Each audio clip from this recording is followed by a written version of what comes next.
Okay so इस video में हम बात करेंगे वेरिएबल्स के बारे में। Variables are containers for storing the data values, जो वैल्यूज़ को स्टोर करके रखते हैं अपने पास। और पाइथन में एक कमाल की चीज़ है कि आपको डिक्लेयर नहीं करनी पड़ेगी कि कौन सा वेरिएबल आप ले रहे हो। सपोज आप एक नंबर लेने वाले हो तो आपको डिक्लेयर करने की ज़रूरत नहीं कि हम एक नंबर लेने वाले हैं। वो पाइथन खुद ब खुद जिस टाइम पे आप रन करोगे या रन टाइम के ड्यूरेशन के टाइम वो खुद इन्फर कर लेगा। ये इतना इंटेलिजेंट है पाइथन कि किस टाइप की वैल्यू ऑलरेडी स्टोर्ड है इसमें। इसीलिए इसे कहा जाता है डायनेमिकली टाइप लैंग्वेज। बाकी जो लैंग्वेजेस होते हैं C plus plus Java Python, ये सारे हमारे कैसे कैसे होते हैं, ये सारे हमारे स्टैटिकली टाइप लैंग्वेज होते हैं। लेकिन पाइथन जो है वो डायनेमिकली टाइप लैंग्वेज है। अगर मैं यहाँ पे नेम करके एक वेरिएबल लिया हूँ जहाँ पे मैंने जॉन लिखा है तो ये स्ट्रिंग को डिनोट करता है, क्योंकि एक सीरीज ऑफ कैरेक्टर्स है, डबल कोट्स के अंदर भी है, तो उसे स्ट्रिंग रिलेट करते हैं। एज हमारा इंटीजर है, डेसिमल वैल्यू जो होती है उसे फ्लोट कहा जाता है, और ट्रू एंड फॉल्स को हम लोग बूलियन बोलते हैं। तो जनरली वेरिएबल्स वो ऑब्जेक्ट्स होते हैं जिसमें हम वैल्यूज़ को स्टोर करते हैं, और काफ़ी जगह पे यूज़ होने वाली है ये वेरिएबल्स।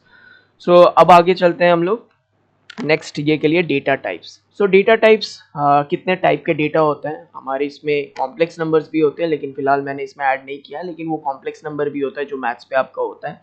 इंटीजर्स, जनरली हमारा इंटीजर सबसे ज़्यादा यूज़ होता है, उसे हम क्या लिखेंगे, INT। डेसिमल्स को हम लोग फ्लोट बोलते हैं, डेसिमल नंबर्स को फ्लोट। यहाँ दूसरे प्रोग्रामिंग लैंग्वेजेस की तरह डबल वगैरह नहीं होता है, फ्लोट होता है सिंपली, उसी में सारा रेंज वगैरह आ जाता है। स्ट्रिंग्स को हम लोग STR से डिनोट करते हैं, चाहे आप सिंगल कोट्स के अंदर उसे डिनोट करो या डबल कोट्स के अंदर लिखो। अगर सीरीज ऑफ कैरेक्टर्स है, सीरीज ऑफ नंबर्स है, सिंगल कोट्स या डबल कोट्स के अंदर अगर है तो उसे स्ट्रिंग डिनोट किया जाता है। एंड ट्रू एंड फॉल्स को हम लोग बूलियंस बोलते हैं, जो लॉजिकल वैल्यूज होता है उसे रिप्रेजेंट किया जाता है बूल से, BOOL बूल, ट्रू और फॉल्स को। सो एक और चीज़ मैं यहाँ पे अब अभी आपको करके दिखाऊंगा, टाइप कास्टिंग।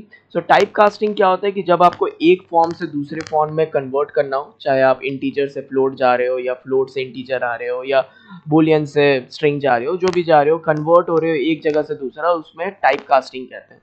तो उसको करने का तरीका मैं आपको कंसोल में करके दिखाता हूँ, जस्ट अ मिनट। सबसे पहले मैं एक वेरिएबल लेता हूँ, आप देख सकते हो a इज इक्वल टू, मैं 8 ले लिया। और अगर मैं इसका टाइप चेक करना चाहूँ तो सिंपल एक फंक्शन है, टाइप फंक्शन के अंदर वेरिएबल a को मैंने पास किया, sorry it will be TYPE, my bad, and enter. So यहाँ पे आप देख सकते हो ये डिनोट कर रहा है इंटीजर वैल्यू को, ठीक है, क्लास इंटीजर। अगर मैं कोई दूसरा वेरिएबल ले लेता हूँ, या सेम वेरिएबल भी आप लेके कर सकते हो, a is equal to suppose 8.99, तो ये कैसा वैल्यू हो जाना चाहिए, फ्लोट हो जाना चाहिए। अब मैं इसका अगर टाइप चेक करता हूँ ए का, so it give me a float value. So इस तरीके से आप दूसरे वैल्यूज़ को और कोई दूसरे फॉर्म में कन्वर्ट कर सकते हो।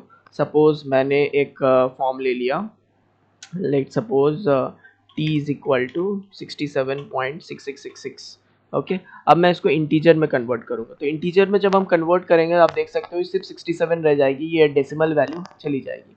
तो इसके लिए हम क्या करेंगे, सपोज t में ही मैं वापस स्टोर कर रहा हूँ, इक्वल टू, इसको INT के अंदर डाल के मैं t को स्टोर करूँगा। सो t की जो वैल्यू होगी वो पहले कन्वर्ट होगी इंटीजर में और फिर वो स्टोर हो जाएगी t में ही।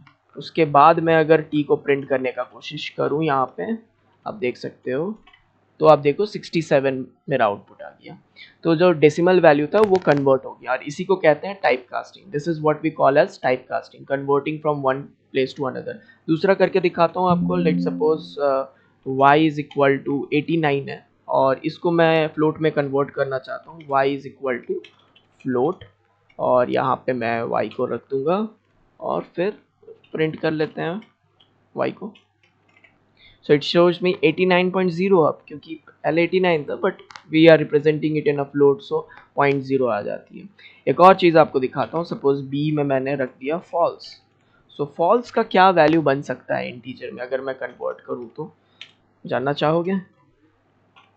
ये सारा चीज़ थोड़ा सा कभी कभार क्वेश्चन आ जाते हैं तो हम लोग कंफ्यूज हो जाते हैं। सो ऑलवेज रिमेंबर, अगर मैंने फॉल्स को लिखा तो इट विल रिप्रेजेंट 0, और अगर मैंने उसको ट्रू रखा सो इट विल बी रिप्रेजेंट 1।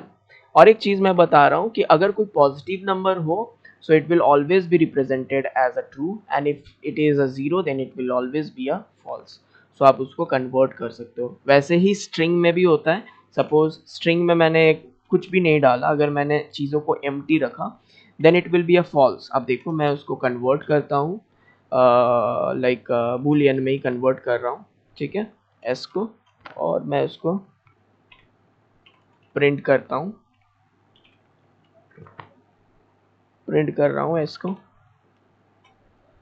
अब देखो फॉल्स आ जाएगी मेरी वैल्यू, फॉल्स आ गई। ओके, तो इस तरीके से अगर आप कुछ लिखते हो, जैसे सपोज इज इक्वल टू, मैंने कुछ भर दिया यहाँ पे 55 ही भर दिया, ये स्ट्रिंग वैल्यू है, और उसके बाद अगर मैं इसका ये चेक करूँ, लाइक बूलियन को मैं ये में चेंज करूँ, मैं स्ट्रिंग को बूलियन में चेंज करना का कोशिश करूँ, सो प्रिंट अगर मैं करता हूँ, so it will give me true. So अगर कुछ भी भरा हुआ है then it will be a true, अगर कुछ भी नहीं भरा हुआ है then it will be a false. So ये चीज़ को बोला जाता है टाइप कास्टिंग। अगर कोई भी डाउट हो आप फॉरम में जाके उसे कमेंट कर सकते हो, या मेरे कमेंट सेक्शन में जाके कमेंट कर सकते हो। सो होपफुली ये चीज़ आपको समझ में आया होगा, और अगर कोई भी डाउट रहता है, कुछ भी रहता है, और कुछ एक्सरसाइजेस भी मैंने इसके जस्ट नीचे ऐड किया है, तो go through that so that you can able to solve it and clear out this small topic of variables and data types. So bye guys, see you in the next video.